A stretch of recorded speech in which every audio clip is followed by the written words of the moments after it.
Good morning. Assalamu alaikum. Thank you for attending. We'll take 1 more minute just to wait for people to attend, and then we will be shortly with you.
Just give maybe 1 more minute, and then we can start, right?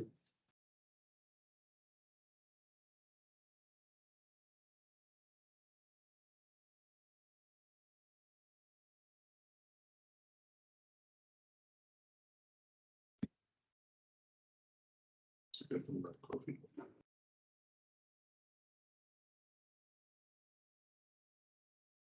All right, so I guess we can start now.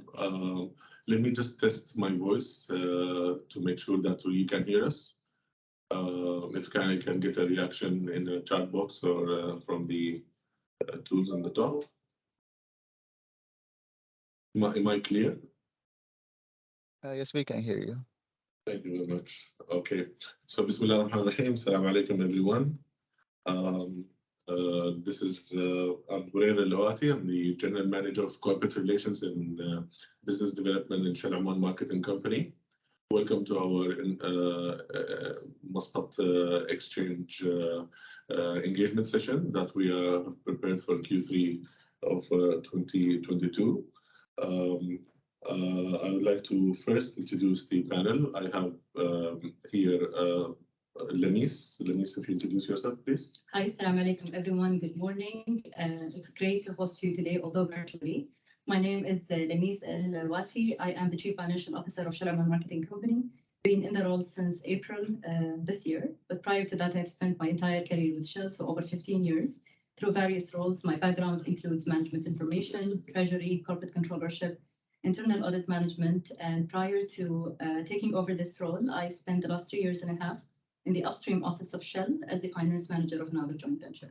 Yeah, and myself, as I said, I'm Abdulaziz Al-Lawati. I handle corporate relations and business development. So IRO is also part of my role in this organization. In addition to CSR, media relations, internal and external communications. So I'm also the authorized spokesperson for Shell in Oman.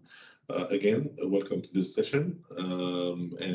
As you have seen in the disclosed invitation to this session that was published on the 31st of October, where we have invited the investors and the financial analysts to be participating in this virtual session in compliance with the E109/2022 resolution by CMA.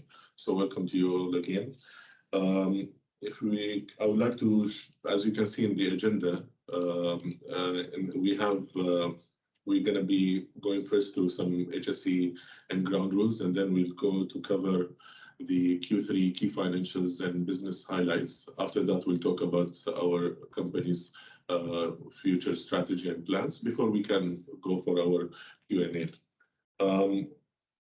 Please note that if you go to the HSE session, as you know about Shell, HSE is very important. Okay, so we have we have our colleague Khalid Al-Awaisi, who's just joined us. He's our General Manager of Mobility. Khalid, please feel free to introduce yourself. Yeah, definitely. I don't know who's in the call, but welcome. Assalamu alaikum.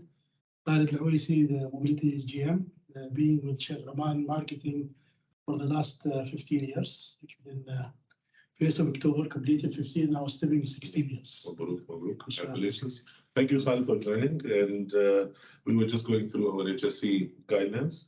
So we please request you to maintain your safety and security throughout the session. Please be aware about the exit routes and the assembly points in where you are. And in case of any alarm that you can be responding to such situations, God forbid. But please, in case of such situation, feel free to exit the session and we can always catch up. Also, in case of any liquids or hazardous stuff around you, just be careful about them. In terms of the Q&A, the questions, we will be taking them at the end of the session. We have some time for it. But throughout the session, if you feel like you would like to post your questions in the chat box, feel free to do so.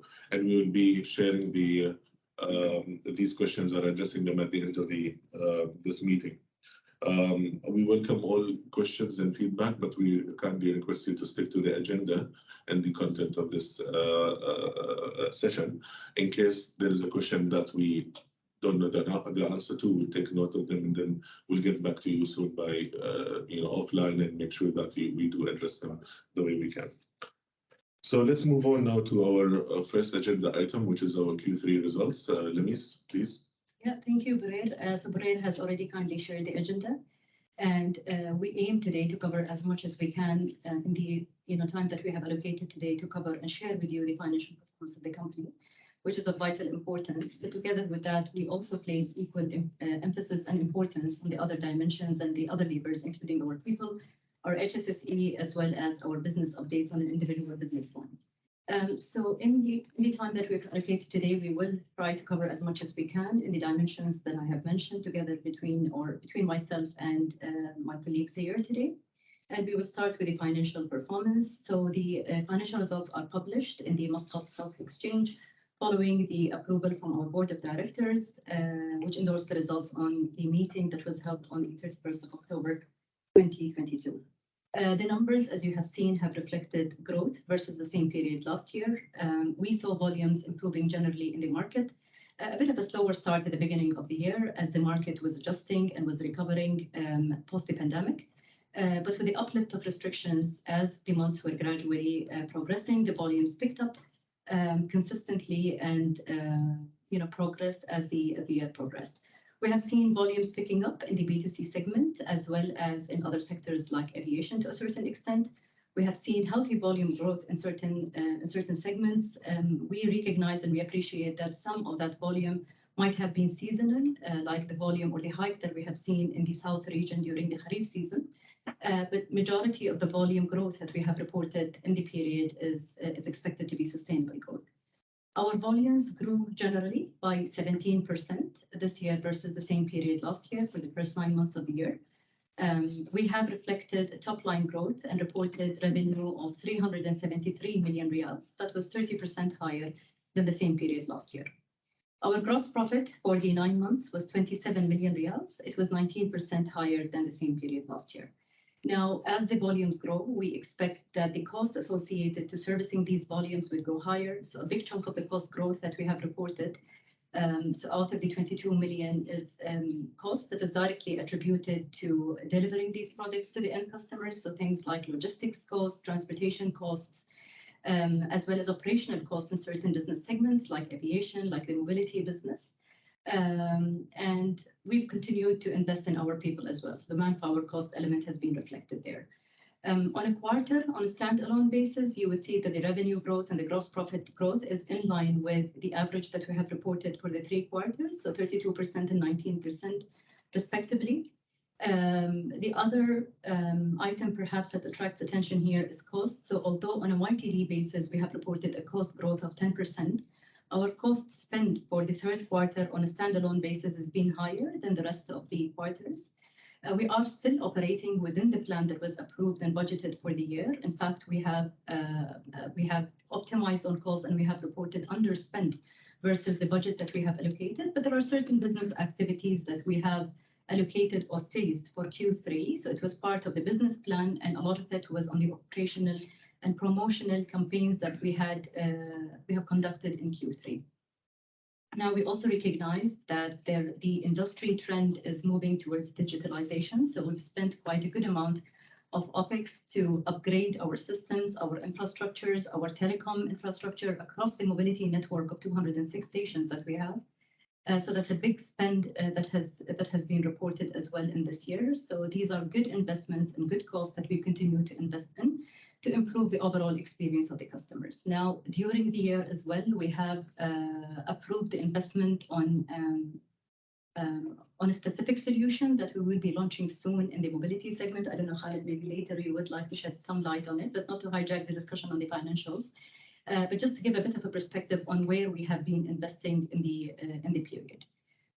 For the 9 months, we have reported net income after tax of 4.96 million riyals, and it was 47% higher than the same period last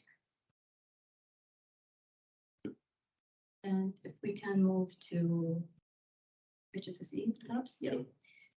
Shall I continue? Yeah. So on HSSE, like we said, we place equal emphasis on all the levers of our operational excellence, including HSSE.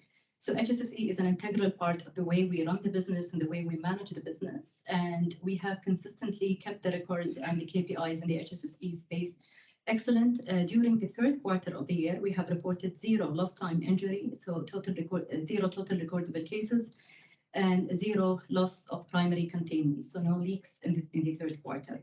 Now, during the quarter, we have invested in a lot of initiatives, particularly in in getting assurance on our readiness during crisis.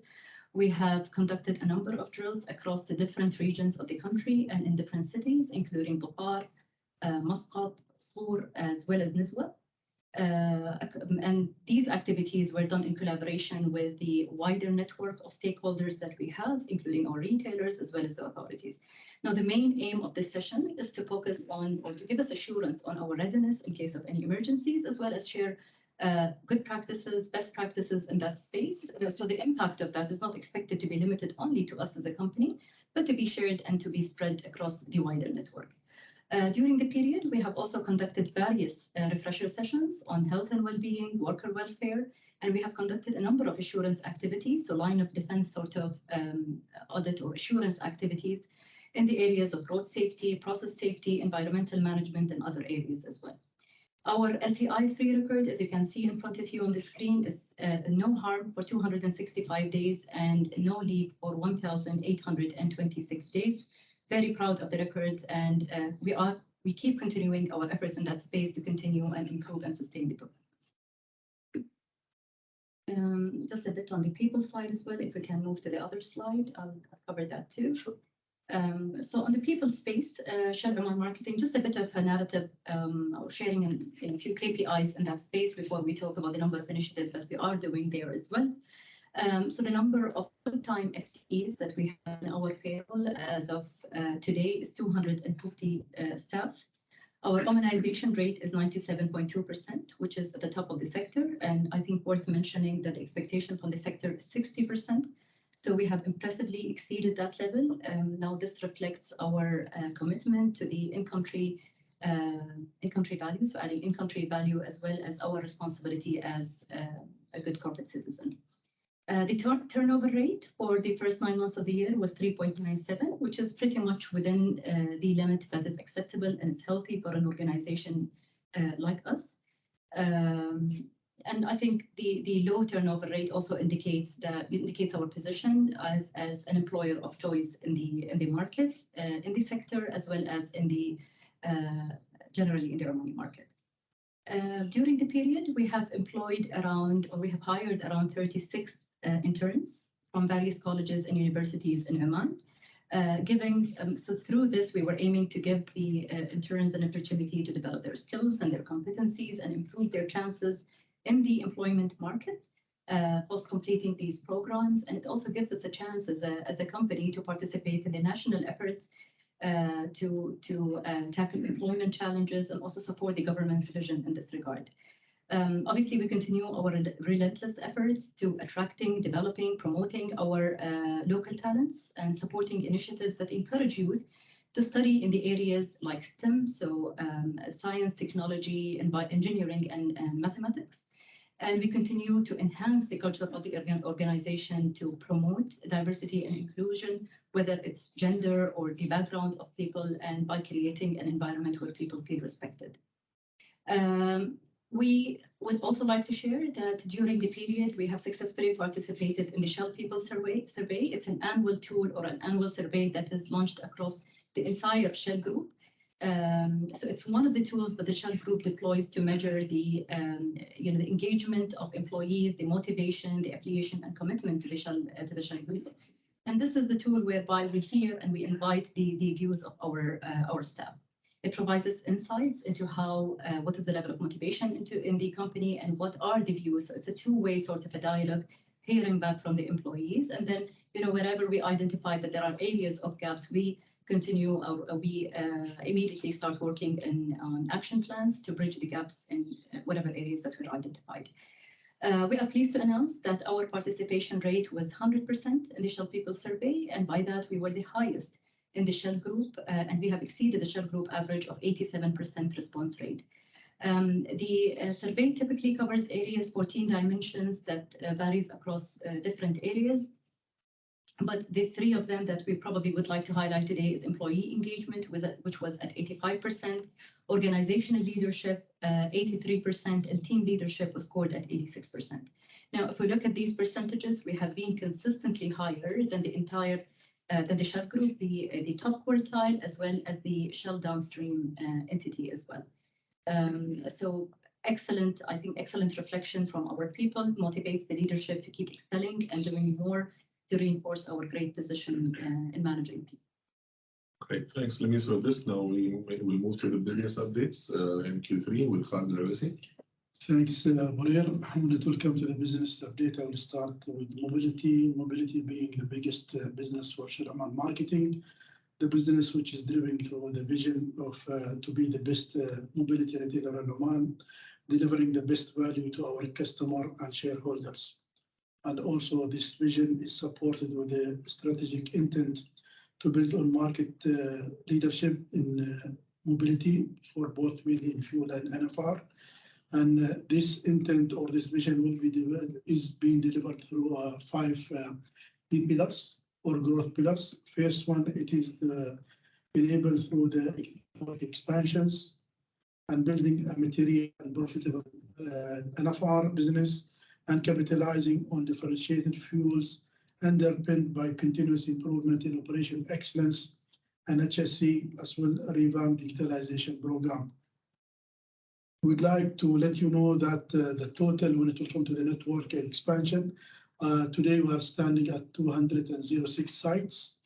And as you are aware that the company had in the past announced its expansion plan, and we have delivered this year 6 new sites or 6 NTIs, including 4 sites on the Batna Express Road,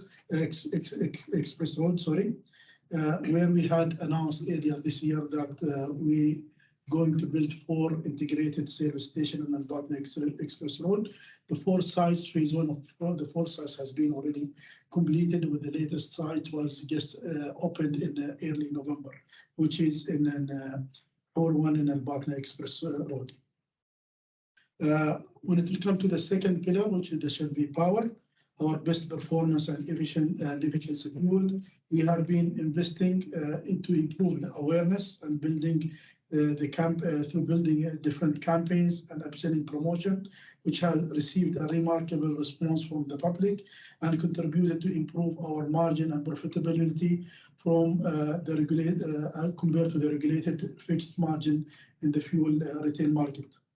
We have been also the first company to offer bank payment facilitations or facilities across all our sites of the network, and we continue to explore options and programs to make our customer journey better by offering seamless and contactless payment options that are not only convenient but also rewarding to the customer.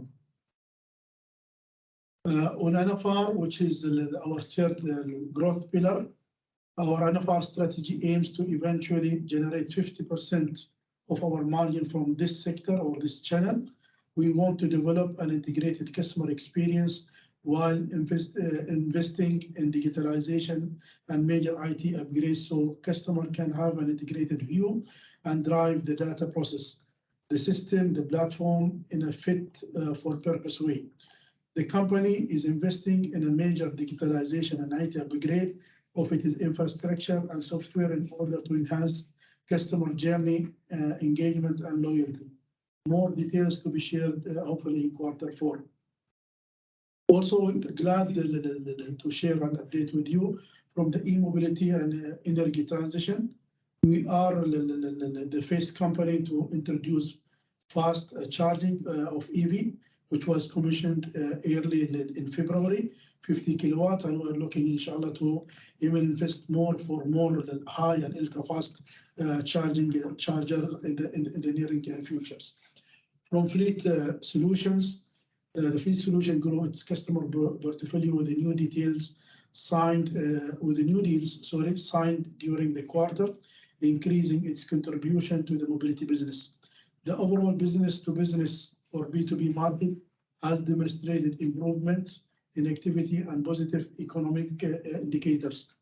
The business continued to focus on adding more customer to its portfolio while addressing evolving customer need through accelerating the digitalization journey, providing enhanced fleet solution and continuous improvement in operational excellence by better transactional control and digital value proposition. We leverage our Shell fleet management system and online platform. On the commercial fuels business, it witnessed some growth in the volume over the last quarter, leveraging on new wins and mobilization of infrastructure projects. Nevertheless, the overall business landscape remained challenging, given relatively limited commercial and infrastructure projects came in the market.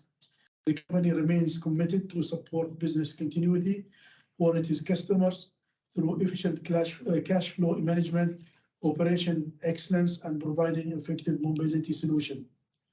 On the loops, considering the current geopolitical global circumstances, where the supply of base oil and other raw material were heavily impacted, despite the disruptions, the business continued supplying its customer as per agreed delivery lead time through effective supply chain management.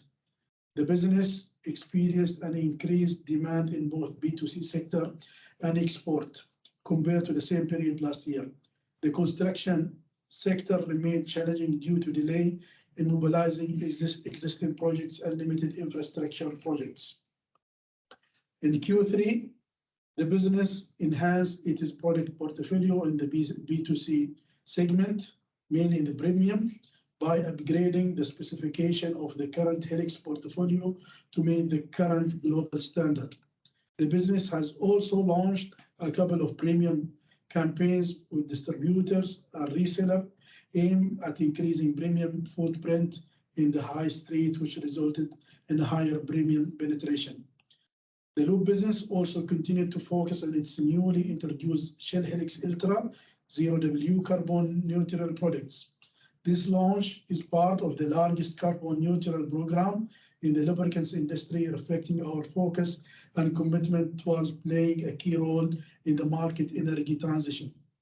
The commercial lubricants segment maintained its market leadership and grew volume in the market by winning extra market share with existing customers. It continued to remain focused on winning new accounts in the construction and independent workshop sectors. When it will come to social responsibility, during the Kharif season, Shell Oman collaborated with other companies in the energy sectors and organized the road safety campaign in Salalah under the auspices of Rail Oman Police. Several indoor and outdoor activities took place to promote road safety awareness among visitors of Salalah during the season, contributing towards safe and responsible travel and tourism in Oman. Also, as part of its commitment into country value drive, the company focused on the development of local talent through providing training opportunities that will help the youth be prepared for the market requirements and the evolving energy transition and sustainability needs. With that, I will hand over to Maria to continue.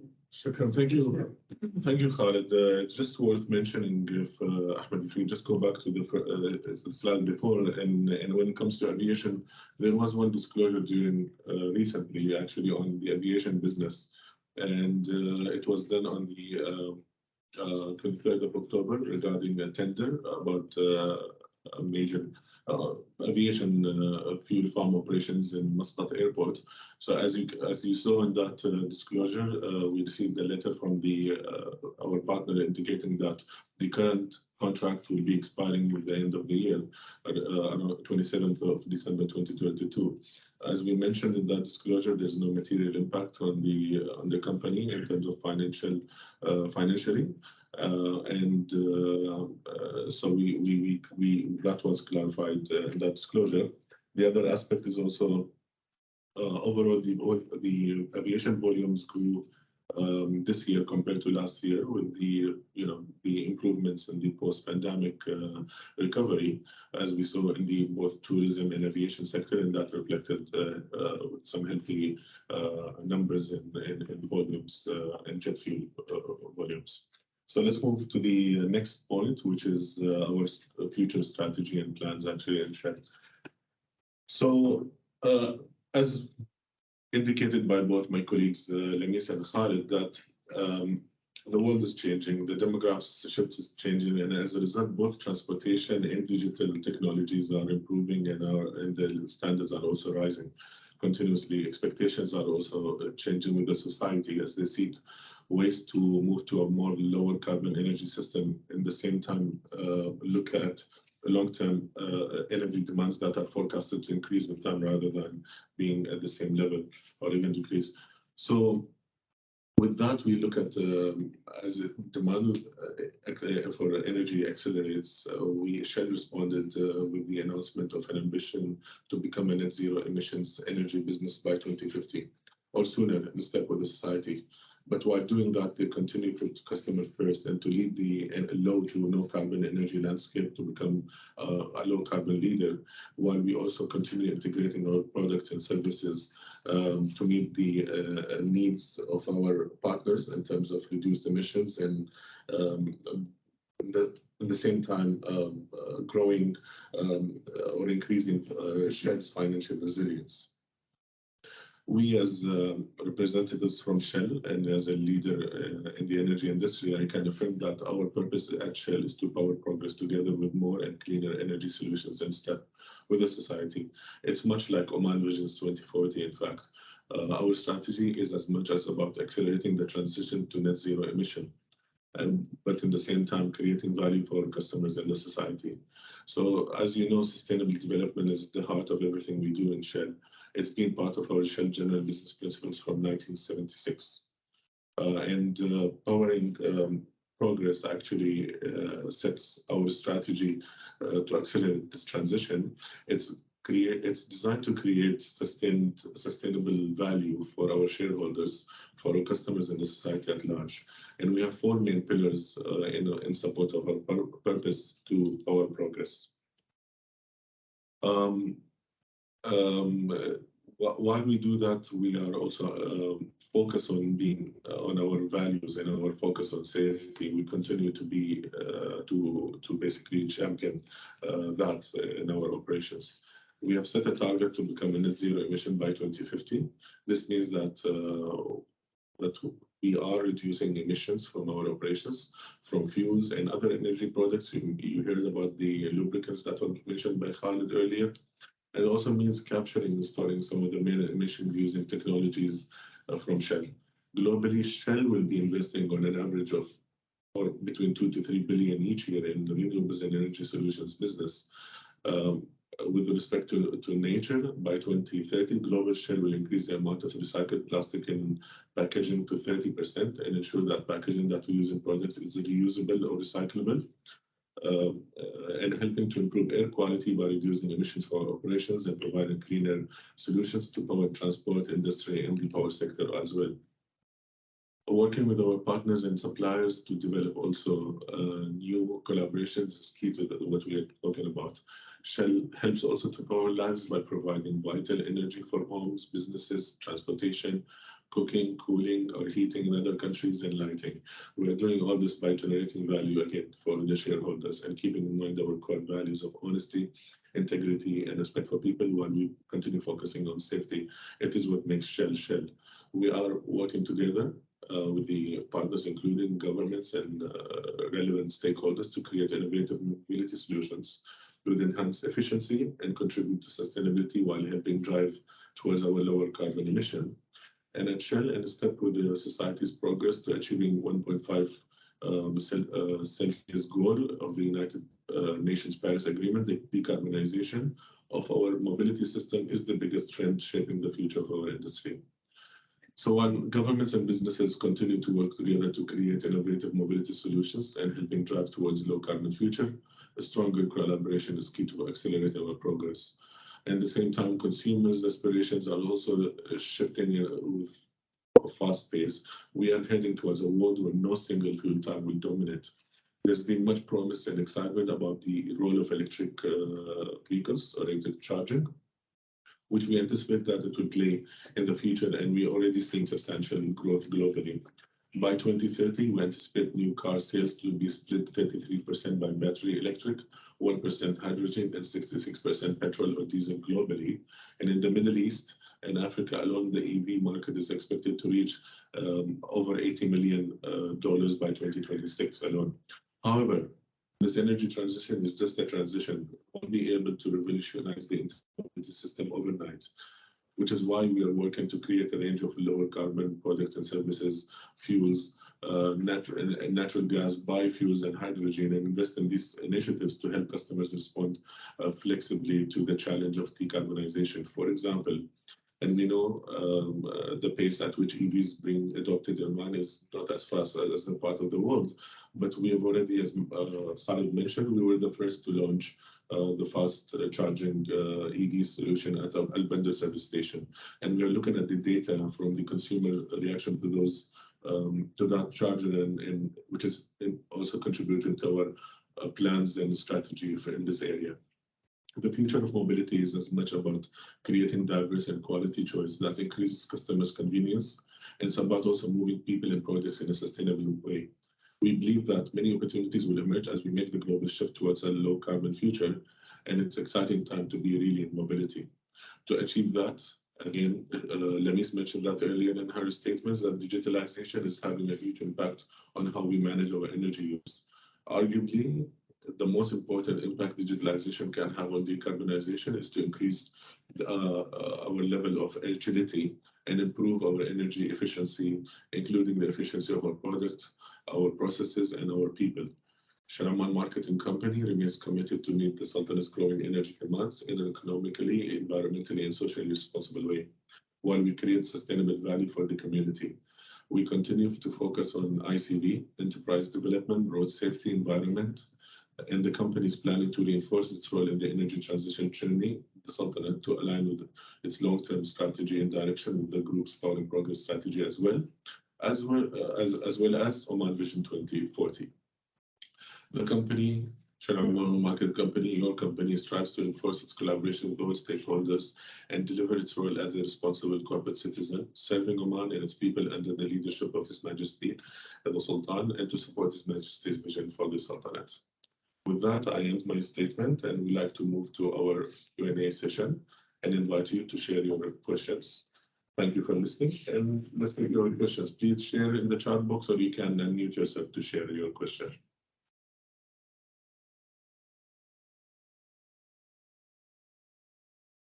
So do we have any questions? Hi, this is Samir from EFG Hermes. I have a couple of questions, if you may.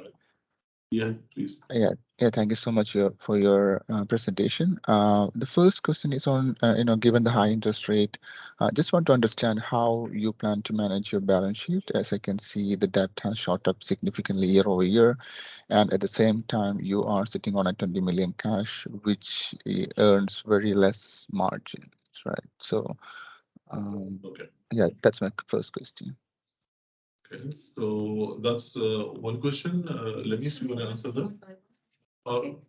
So on the cash cycle, we pretty much run a simple cycle. So we We accumulate cash from our receivables up till the midpoint of the following month, where we make the single largest payment to the national oil company for the purchases of the hydrocarbon we have. So most of our loans are short-term in nature, and the tenor for these loans, varies between 15 days to 30 days maximum.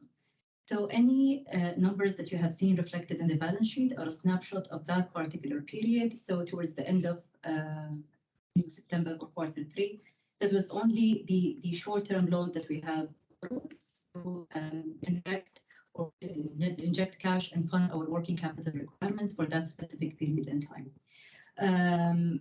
In addition to that, we obviously had long-term loan that we have borrowed from the market back in 2018. It was worth the whole value was 10 million Omani riyal. We have settled 2/3 through two tranches in 2020 and 2021, and we are sitting on the last tranche at the moment, which is 3.3 million riyals.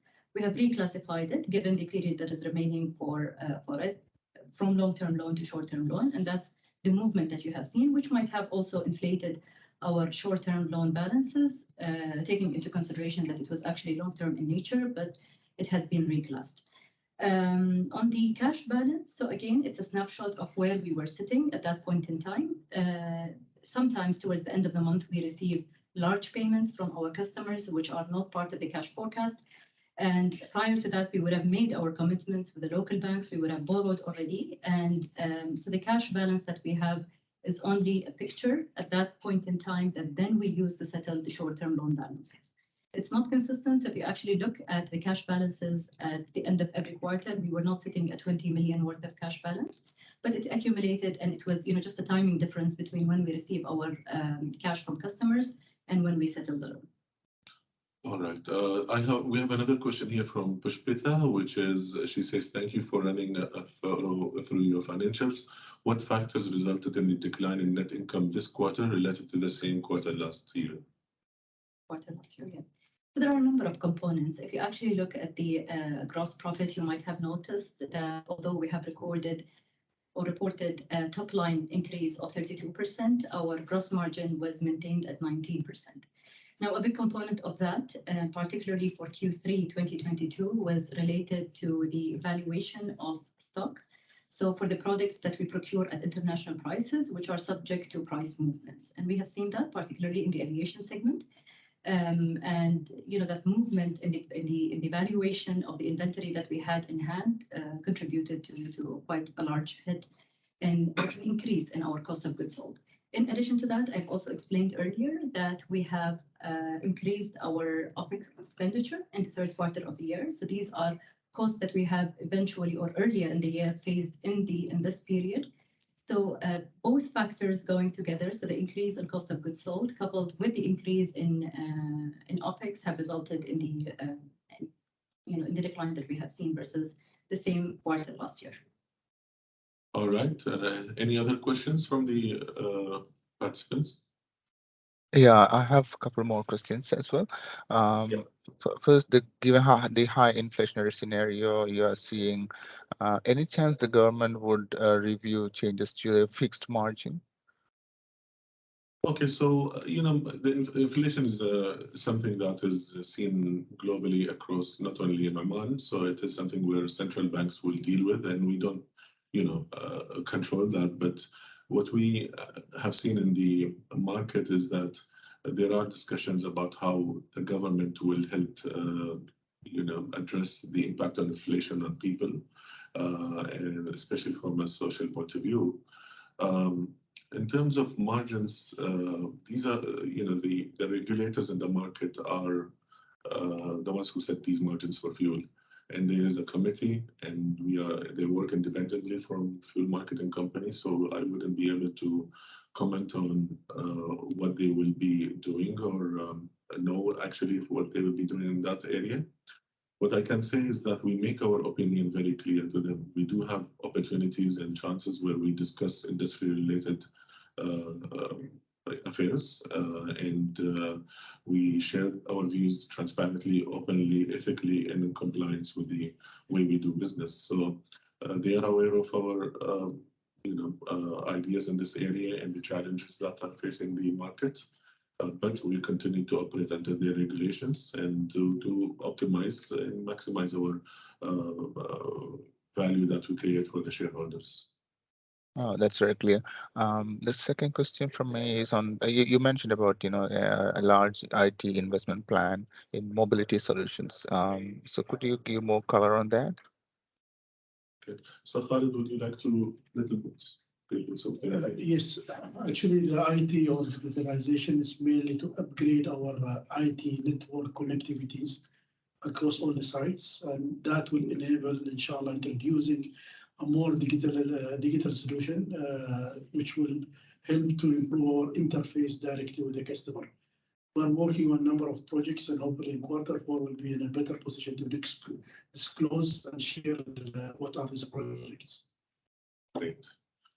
Any other question from you? You said you have a few more. You have any others? Yeah, one last question from my side. Please go ahead. The Shell Select stores. So what percentage of revenue comes from this segment, and how big is the margin from that segment, and what are your growth strategies? Okay. Growth, definitely market is recovering after the previous impact of the pandemic, and we have seen that an increase in proceeds coming from the select shops. We are working on expansion the footprint for the select. Today we have 31 shops, and we are looking for more shops to be open towards this month and next month, inshallah. And definitely we are very focused to grow the segment. Currently, the total contribution from the NFR, what we call it, non-fuel retailing, including select, it is below the expectation, something below 10%. And we are looking, hopefully, part of the global ambitions to grow the NFR business to contribute not less than 50% to the bottom line. And we are moving towards that directions. Yes, we are behind currently, but we are clear about what is it required to bring us back to the on track. Excellent. Thanks, Khalid. I hope that answers your question, but if anyone else has any question, please feel free to unmute yourself or to post it in the chat. If there is no more questions, I will take it that we are concluding our session today. Let me thank you again for attending this engagement. We really appreciate your presence, your questions, and your kind interaction. Also, I would like to thank again my colleague Lamis, Khalid, and we have here a soldier who's Ahmed, who's has been operating this slides for us and supporting us throughout. Thank you, Ahmed, for this. And we look forward to our next session, inshallah, hopefully in Q1. We will announce that when we know exactly the date. We look forward to have you then there. Thank you again, and have a lovely day.